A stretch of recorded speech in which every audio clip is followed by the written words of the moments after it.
Philippe Gomès, l'État avait-il d'autres choix que d'intervenir pour sauver cette usine Belfort? La question pour moi, c'est pourquoi si tard? Enfin, ce que je veux dire, c'est que l'État est actionnaire. C'est-à-dire que quel est le rôle de l'État actionnaire aujourd'hui dans la République?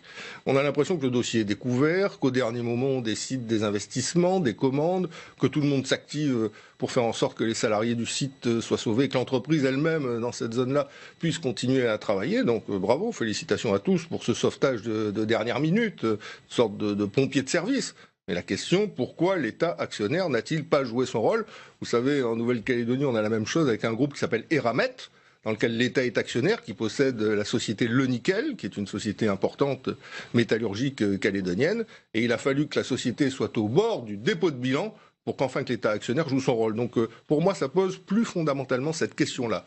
Quel rôle pour l'État actionnaire aujourd'hui dans notre pays? Visiblement, parfois, il y a des manquements importants. On entend des voix s'élever dès aujourd'hui sur une aberration, un plan synonyme d'une aberration économique, notamment avec l'État qui achète des rames TGV pour circuler sur des lignes finalement qui ne sont pas adaptées au TGV.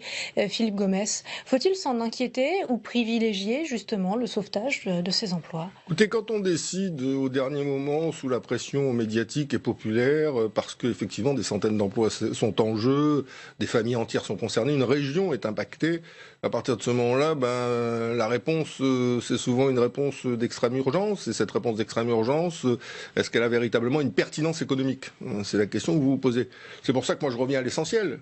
Quelle politique industrielle mène l'État actionnaire là où il peut faire entendre sa voix?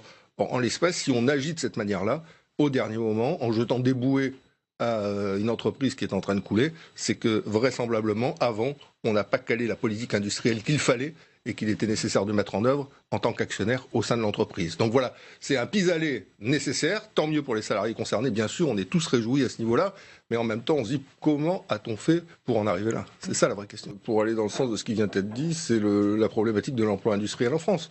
On a aujourd'hui 12% d'emplois industriels en France, quand même en Angleterre, ils en ont 15, et en Allemagne, 26% d'emplois industriels. L'emploi industriel a été détruit au cours des 15 dernières années dans notre pays. Et ça, je dirais, c'est une responsabilité de droite et de gauche. Vous savez, elle n'est pas imputable aux uns ou aux autres. Donc, collectivement, comment on fait pour faire en sorte que l'emploi industriel puisse, dans notre pays, à nouveau prendre la place qu'il avait antérieurement? C'est possible, l'Allemagne nous en a donné un exemple, et même l'Italie, à notre niveau, nous en donne aussi l'exemple. Donc on a des chemins qu'on est susceptible d'emprunter. J'espère que les prochaines élections seront offertes pour que le prochain président de la République française prenne avec son gouvernement une nouvelle majorité, je l'espère, C'est ce que les rênes sur ce sujet. Je crois qu'il ne va pas falloir faire que continuer. Je crois qu'il va falloir véritablement donner un nouvel élan si on ne veut pas que nos déficits continuent à se creuser, que notre croissance reste atone et que nos emplois continuent à être détruits. C'est une nouvelle énergie qu'il nous faut.